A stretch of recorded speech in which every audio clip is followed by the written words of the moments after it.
Ladies and gentlemen, I give you the Calvin cycle. Let's begin by drawing our thylakoid disc, because this is all going to happen in the stroma, and that'll orient us. So there's our thylakoid disc, the stroma is out there, and we start down here in the bottom left-hand corner with carbon dioxide.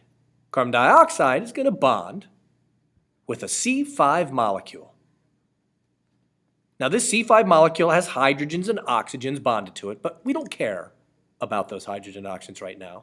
We're just going to count the carbons. So there's our C6 molecule. That C6 molecule immediately splits into two identical C3 molecules. Do you see how 2 times 3 equals 6?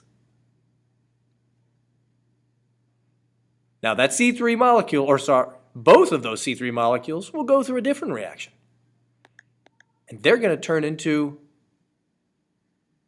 a different C3 molecule. Sorry, two different C3 molecules. So I'll put a little asterisk in there. Now they're going to need some energy to do this, so you guessed it, Jimmy, they're going to get it from ATP. ATP is going to break down to make ADP and deliver energy so that that reaction can happen. Not only is ATP giving energy, he's also giving the phosphates. So if our math is at all awake, we're going to need two ATPs since there are two C3s. Now, that 2C3 with a P, he needs some electrons. Where do you think he's going to get the electrons? From the native? That's right, Jimmy. You're so smart. Now, that native is going to break down, give electrons to the 2C3 with a P. He's going to make NADP plus. See, he's lost an electron. And a hydrogen ion. He too has lost an electron. We're going to make a different C3, two different C3 with P's. And he's different than the other one, so instead of an asterisk, let's give him a smiley face.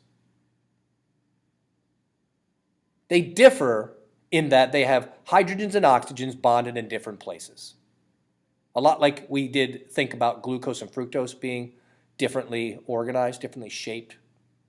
Now that 2C3 of the P is going to lose a carbon, and that carbon is going to be used for glucose. So we're just going to save it for now, because glucose got a heck of a lot more than just carbons, a carbon.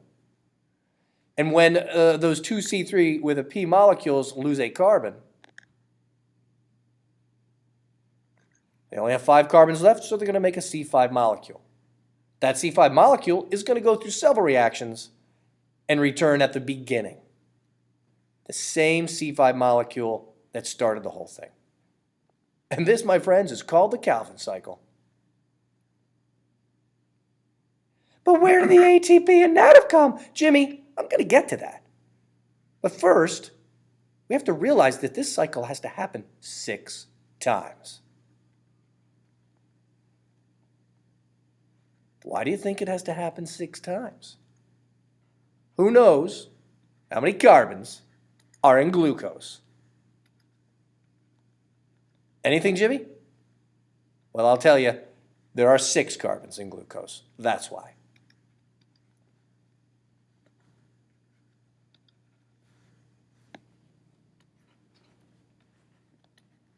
Now, the ATP and the native, they come from the light reactions.